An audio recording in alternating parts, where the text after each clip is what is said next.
Pelarian FTJ, warga negara, WN, Irak yang tega menghabisi nyawa istri sirinya, berlangsung penuh drama.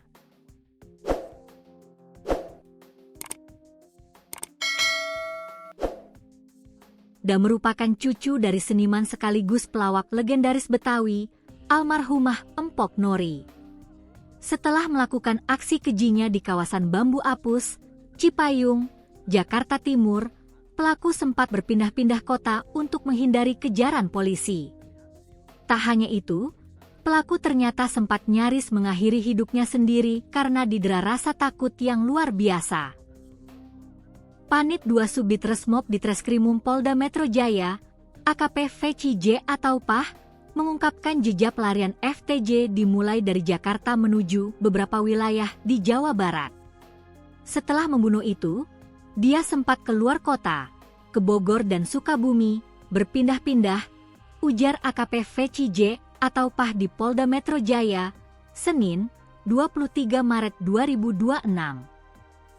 Saat berada di Sukabumi, pelaku dikabarkan mengalami guncangan psikologis. Rasa panik dan bayang-bayang dosa usai membunuh sang istri siri membuatnya sempat terpikir agar mengakhiri hidup. Pada saat di Sukabumi, dia memang sempat mau bunuh diri, tapi diurungkan niatnya, lanjut Feci.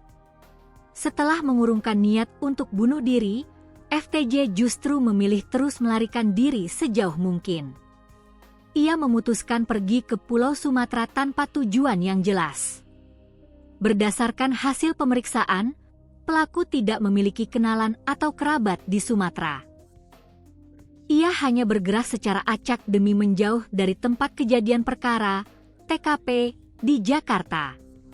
Tujuannya ke Sumatera itu tidak ada kenalan, random.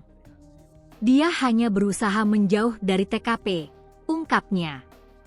Drama pelarian FTJ akhirnya terhenti pada 21 Maret 2024. Tim Resmo Polda Metro Jaya yang sudah mengantongi identitas pelaku bergerak cepat melakukan pengejaran. Pelaku diketahui memesan tiket bus di daerah Ciledug untuk menyeberang ke Sumatea.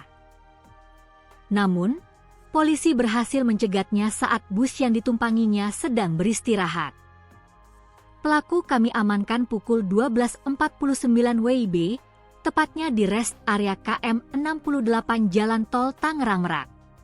Saat diamankan, pelaku kooperatif dan tidak melawan, tegas AKP Feci. Kini, WN Irak tersebut telah ditetapkan sebagai tersangka dan mendekam di rumah tahanan Polda Metro Jaya. Ia dijerat dengan pasal 458 subsidiar pasal 468 KUHP tentang pembunuhan dengan ancaman hukuman maksimal 15 tahun penjara.